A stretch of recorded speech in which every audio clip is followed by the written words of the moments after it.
Welcome back. मैं लवकेश सहाय आपका एक बार फिर स्वागत करता हूं आपके अपने यूट्यूब चैनल पर। और आज इस वीडियो में हम आपकी बात करेंगे ईवीएस पैडागोजी के या आपकी इन्वायरमेंटल स्टडीज़ के जो आपके क्वेश्चंस होते हैं इनके बारे में बात करेंगे। ठीक है, तो यदि आप इस चैनल पर पहली बार आए हैं तो चैनल को सब्सक्राइब कर लीजिए, बेल आइकन को प्रेस कर लीजिए ताकि आने वाले टाइम में टीचिंग एग्ज़ाम से रिलेटेड जितने भी आपके एग्ज़ाम होते हैं उनकी जो भी इन्फॉर्मेशन है वो आपके पास टाइम टू टाइम आती रहे। तो चलिए स्टार्ट करते हैं अपने पहले क्वेश्चन से। आपका पहला क्वेश्चन है, लोगों का मनोरंजन करने के लिए नाचने वाले बंदर स्वतंत्र बंदरों से किस प्रकार भिन्न होते हैं। मतलब लोगों का मनोरंजन जो बंदर करते हैं ना, आता है जो मदारी आता है उनके बंदर, और एक जो बंदर एकदम स्वतंत्र जो किसी का गुलाम नहीं, ठीक है ना। इस प्रकार इस प्रश्न के माध्यम से क्या आकलन किया जा रहा है। देखो आकलन की बात की गई है तो हम यहाँ पर मूल्यांकन वाले आपके जो ऑप्शन है वो काट देंगे। ठीक है, तो यहाँ पर बस आपका जो फोर्थ ऑप्शन है वही सही होगा, जो दो बंदर के जीवन के आकलन के और इनकी चर्चा। आकलन कह रहा है और आकलन में हम चर्चा कर रहे हैं आकलन की। ठीक है, तो हमें पता चलेगा कि भाई ये बर्तन जो बंदर है, जो बंदर दो है, बंदर ए है, ये स्वतंत्र वाला है, ये मदारी वाला है।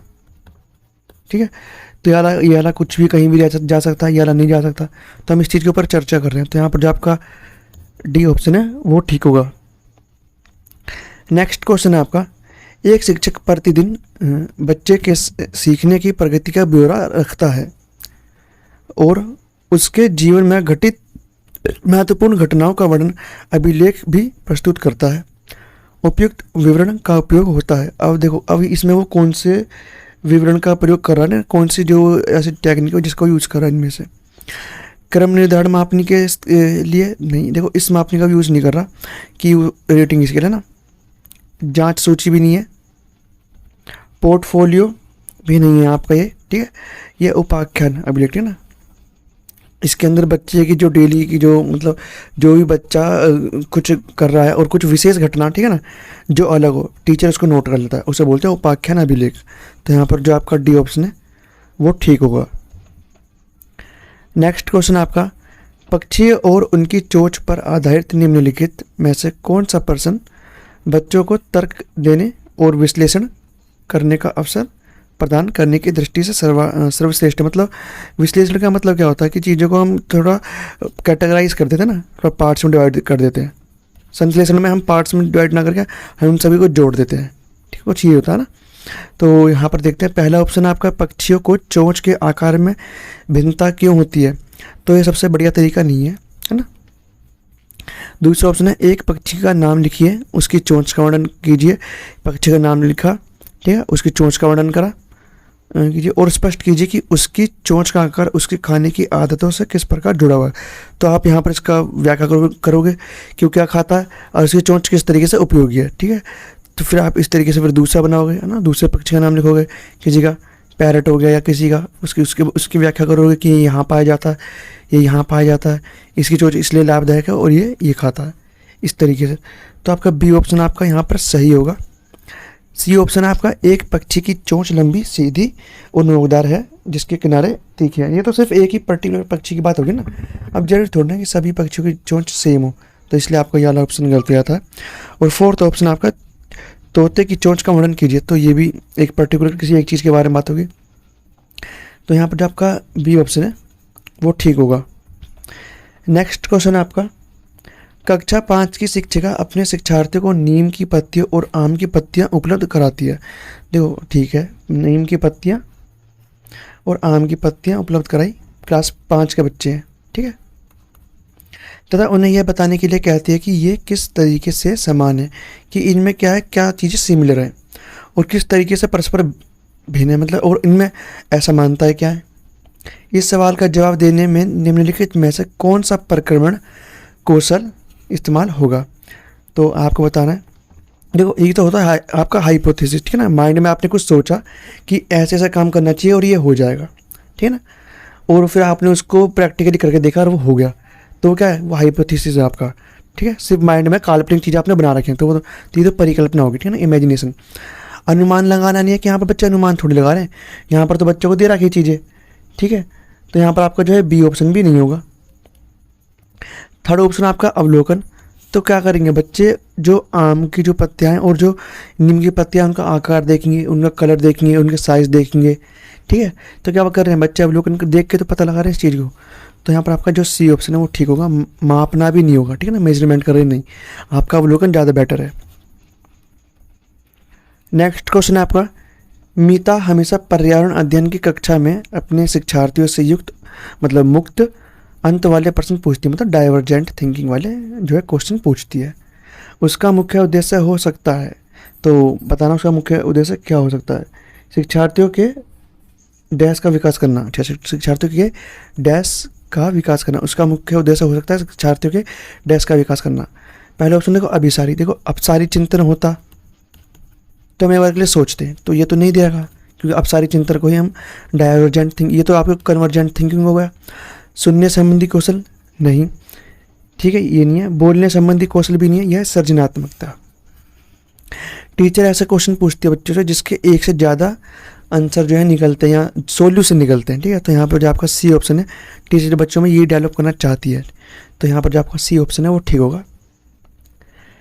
नेक्स्ट क्वेश्चन आपका, पर्यावरण अध्ययन का वर्तमान पाठ्यक्रम कुछ सामान्य विषयों के आधार पर बुना गया, ठीक है ना। अब देखो जो बच्चा है ना, हमें बच्चे को इस तरीके से शिक्षा और बुक्स में चैप्टर्स दे रखे हैं कि बच्चे के आसपास से रिलेटेड हो, तो उसमें कुछ थीम्स दे रखे हैं ना। तो आपकी जो थीम्स है मैं उनको नाम लिख देता हूँ। आपका परिवार है, यहाँ पर कुछ होकर दे भी रखे हैं, जैसे जल हो गया, इसको है ना, बस परिवार शब्द है यहाँ पर। जल हो गया, भोजन हो गया, आवास हो गया, यात्रा हो गया, ठीक है ना, यात्रा के या फिर साधन हो गए, आवास है, ठीक है। 1 2 3 4 आपका हम चीज़ें कैसे बनाते हैं ये भी हो जाएगा आपका, ठीक है। और आपका एक और रह गया, कोई बात नहीं। तो यहाँ पर जो आपका वायु है ना, वो 6 थीमों में या 5 थीमों में उनमें नहीं है, तो यहाँ पर इसका जो आंसर होगा जो नहीं वाला है, बी ऑप्शन। नेक्स्ट क्वेश्चन आपका थोड़ा बड़ा हो गया है। निम्नलिखित में ऐसा कौन सा कथन पर्यावरण अध्ययन पर राष्ट्रीय पाठ्यचर्या की रूपरेखा 2005 के अनुरूप है। कौन सा पाठ्यक्रम, ठीक है ना, पर्यावरण, ठीक है। पहला ऑप्शन आपका, ठीक है, पहला ऑप्शन आपका पर्यावरण अध्ययन को कक्षा 1 से 5 में पर्यावरण अध्ययन विज्ञान और पर्यावरण अध्ययन सामाजिक विज्ञान के रूप में पढ़ाया जाए। तो मतलब इस जो है ईवीएस को आप जो है एसएसटी और साइंस के रूप में पढ़ाओगे, ठीक है। तो ऐसा नहीं है, तो एनसीएफ ने ऐसा नहीं बोला मतलब एनवायरमेंटल स्टडीज़ के बारे में। दूसरा ऑप्शन है पर्यावरण अध्ययन विज्ञान मतलब विज्ञान और सामाजिक विज्ञान के रूप में, लेकिन कक्षा 3 से लेकर 5 के में एक अध्ययन के रूप में पढ़ाया जाए। तो आपका ये ऑप्शन भी गलत होगा, इस समग्र होना चाहिए था यहाँ पर, लेकिन ये गलत होगा। थर्ड ऑप्शन आपका पर्यावरण अध्ययन को कक्षा 1 से, यहाँ पर 1 लिखना चाहिए, 1 से 5 में एक समग्र अध्ययन क्षेत्र के रूप में पढ़ाया जाए, तो ये ठीक है। और फोर्थ ऑप्शन आपका पर्यावरण अध्ययन को कक्षा 1 और 2 में एक समग्र अध्ययन के क्षेत्र के रूप में, लेकिन कक्षा 3 से लेकर 5 में विज्ञान और नहीं, कि पहली और दूसरी क्लास में तो पढ़ाओ ईवीएस के रूप में, और थर्ड से लेकर 5 तक पढ़ाओ उन्हें एसएसटी और इसको साइंस के रूप में। तो ऐसा नहीं बोला। जो यहाँ पर आपका सी ऑप्शन है वो सही डिफाइन करता है ईवीएस के बारे में, जो आपका जो एनसीएफ में लिखा हुआ है। नेक्स्ट क्वेश्चन आपका, एक शिक्षक कक्षा 5 में जल संरक्षण पर समूह चर्चा का आयोजन करता है। इस समूह चर्चा को आयोजित करने का उद्देश्य है, मतलब वो ऐसा क्यों कर रहा है समूह चर्चा, ठीक है ना, चर्चा कर रहा है टीचर समूह में किस पर, हम जल को कैसे बचा सकते हैं, या क्यों बचाना जरूरी है, या सदुपयोग करना क्यों जरूरी है जल का। पहले ऑप्शन है सभी शिक्षार्थियों को बोलने का अवसर प्रदान करें, ठीक है, चर्चा में होता सबके व्यूज़, यहाँ पर पॉइंट ऑफ व्यू क्या सबका पता होना चाहिए। बहुपरिप्रेक्ष्य का विकास, कि जो चर्चा किस पर हो रही है, जल संरक्षण पर, तो इसके ना अलग अलग डायमेंशंस पर हम बात करेंगे कि जल संरक्षण फैलता किस वजह से है, ठीक है, इसके सुझाव क्या क्या दिए जा सकते हैं, कौन कौन से कारण हैं जो ज़्यादा फैलाव करते हैं, क्या क्या बीमारी होती हैं, ठीक है। तो ये सब चीज़ें यहाँ पर इसके बहुपरिप्रेक्ष्य में बात करेंगे हम इसके, ठीक है ना। राज्य स्तर पर क्या वो है और राष्ट्रीय स्तर पर क्या है, जल का स्तर क्या है ना, पहले जल की मात्रा कितनी थी विश्व में, अब कितनी है, बहुत सारी चीज़ें आ गई यहाँ पर। तो थर्ड ऑप्शन है प्रभावशाली तरीके से कक्षा प्रबंधन करना, तो ये भी आपका जो ऑप्शन है प्रभावशाली तरीके से कक्षा का प्रबंधन करना, ये तो नहीं होना चाहिए आपका। ये नहीं है आपका, क्योंकि इससे प्रभावशाली तरीके से कक्षा प्रबंधन से ज़्यादा जो हो रहा है वो ये दोनों चीज़ें हो रही है। ठीक है, तो यहाँ पर जो आपका ऑप्शन नंबर केवल ए और बी जिसमें होगा वो ठीक होगा, क्योंकि यहाँ पर सी तो ए बी सी तो यहाँ पर किसी में नहीं दे रखे, और ए और बी आपका ठीक है, तो जो आपका डी ऑप्शन है वो यहाँ पर ठीक होगा। नेक्स्ट क्वेश्चन है आपका अवलोकन तथा अभिलेखन, रिकॉर्डिंग है ना, अवलोकन करते हो फिर आप उसे लिख लेते हो, आकलन के संकेतक हैं। ठीक है, आकलन हम करते हैं ना कि हम किसी बच्चे ने, देखो किसी बच्चे ने आज 1 मान लेते हैं एग्जाम्पल के लिए, 1 अगस्त है, ठीक है, और आज हमने कुछ बच्चे का कुछ बिहेवियर देखा और उसे रिकॉर्ड कर लिया। अब हम 6 महीने बाद या फिर 3 महीने बाद जब हमने जो उस वक्त है ना, हम मान लेते हैं अक्टूबर में हमने बच्चे का रिकॉर्ड करा कि बच्चे ने ये चीज़ करता है, तो जब हम इनका कंपैरिजन करते हैं तो आपको इनमें बहुत चेंजेस मिलेंगे देखने को, बच्चे के बिहेवियर में बहुत सारा चेंजेस देखने को आपको मिल जाएगा। तो यहाँ पर जो आपका यही तरीका है, क्या ये आकलन का एक तरीका है। निम्नलिखित में से कौन सा तरीका इन्हें आकलित करने के लिए सबसे कम उपयुक्त है, सबसे कम उपयुक्त तरीका आपको बताना। पहले समुदाय का सर्वेक्षण आयोजित करना, ये तो है ठीक है, ये तो तरीका है आपका, बढ़िया तरीका है। तो सेकंड है कागज पेंसिल परीक्षा आयोजित करना। देखो किसी बच्चे को कागज पेंसिल परीक्षण में तो आप एग्ज़ाम ले रहे हो या टेस्ट ले रहे हो, तो कोई बेकार बच्चा या फिर जो उद्यमी बच्चा है वो अच्छे नंबर लेकर आ सकता है, और कोई बच्चा जो बहुत शिष्टाचारी है या फिर बहुत अच्छा है उसके नंबर भी कम आ सकता है। तो क्या ये सही आकलन कर रहा है? नहीं, ये तो गलत आकलन हो गया। ठीक है, तो ये वस्तुनिष्ठ मतलब ये आकलन जो आपका रिलायबल नहीं है। ठीक है, तो यहाँ पर जो आपका बी ऑप्शन है सबसे कम उपयुक्त है। थर्ड ऑप्शन है आपका कक्षा में गतिविधियों का संचालन, ये भी ठीक है। समीप के पार्क में क्षेत्र भ्रमण की योजना बनाना, ये भी आपका ठीक है। आप देखोगे ना, ऑब्जर्व करोगे बच्चे को, तो यहाँ पर जो आपका सबसे कम उपयोगी जो है वो है बी ऑप्शन।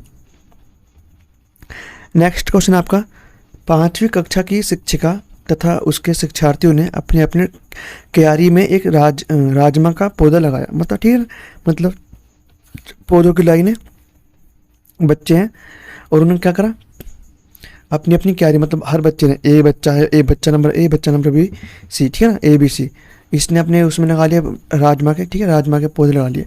हर 2 दिन के पश्चात वे उनकी लंबाई जांचते हैं।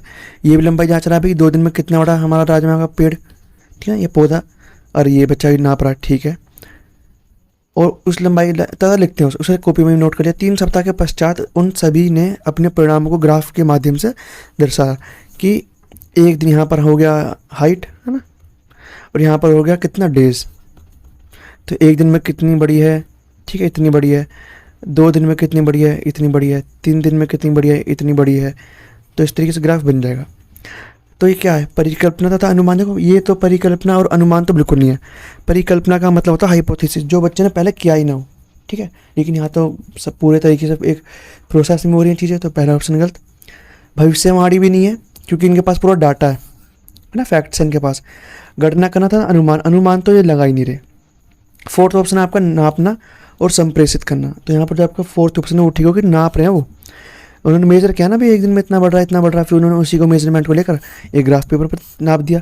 संप्रेषण भी हो रहा है यहाँ पर, ठीक है ना, क्योंकि डाटा लिखा है बच्चों ने और आपस में शेयर भी किया है, लिखा है, ठीक है, उन सभी ने अपने परिणामों को ग्राफ पेपर के माध्यम से दर्शाया। तो यहाँ पर जो आपका डी ऑप्शन है वो ठीक होगा। नेक्स्ट क्वेश्चन आपका कुछ वस्तुएं पानी में तैरती हैं एवं अन्य वस्तुएं पानी में डूब जाती हैं। यह अवधारणा कक्षा 5 में निम्नलिखित में से किसके द्वारा प्रभावशाली तरीके से संपादित होगा। मतलब यहाँ पर 4 तरीके दे रखे हैं और दर्शाएंगे, ठीक है ना। तो देखते हैं, प्रेक्षण और चर्चा। देखो आपने प्रेक्षण किया, चर्चा किया, ठीक है, लेकिन सिर्फ इससे ही काम नहीं बनेगा, हाँ, एक निष्कर्ष भी तो निकलना चाहिए, तो जो कि यहाँ पर दे रखा है। सेकंड ऑप्शन है प्रेक्षण, प्रयोग और निष्कर्ष निकालने के द्वारा, बिल्कुल ठीक, क्योंकि बच्चों ने क्या करा, एक बच्चे ने जो है बैलून रखा यहाँ पर, पानी की सतह है ये, ठीक है, पानी के ऊपर जो है बैलून गिरा तो बैलून तो तैर रहा है, लेकिन उसी बच्चे ने कॉइन रखा पानी में, तो कॉइन डूब गया, ठीक है। अब क्या है, तो क्या करेंगे, निष्कर्ष निकालेंगे कि भाई हल्की चीज़ें तैरती है पानी पर, भारी चीज़ें डूब जाती हैं। तो ये तो सही है, सर्वेक्षण के द्वारा नहीं होगा, प्रेक्षण के द्वारा भी नहीं होगा, सिर्फ प्रेक्षण के द्वारा नहीं होगा, ठीक है। तो यहाँ पर जो 3 ऑप्शन, एक ऑप्शन के अंदर, बी ऑप्शन के अंदर जो तीनों चीज़ें दे रखी हैं इनके द्वारा होगा। तो यहाँ पर जो आपका बी ऑप्शन है वो ठीक होगा। आज इस वीडियो में हमने आपको जो है एनवायरमेंटल स्टडीज़ के 10 क्वेश्चन करें। मैं डेली इस चैनल पर आपको जो है चाइल्ड डेवलपमेंट की वीडियो एक, और आपकी जो है पेडागोजी की वीडियो डेली अपलोड कर रहा हूँ। यदि आप इस चैनल पर पहली बार आए हैं तो चैनल को सब्सक्राइब करें। वीडियो अच्छी लगती है तो वीडियो को लाइक भी कर देना। और इसी के साथ यदि आपने प्रीवियस वीडियोस नहीं देखी है तो उन्हें जाकर जरूर देखें, ताकि आप अपने CTET के एग्ज़ाम में ज़्यादा से ज़्यादा स्कोर कर सकें। ठीक है, तो चलिए मिलते हैं नेक्स्ट वीडियो में।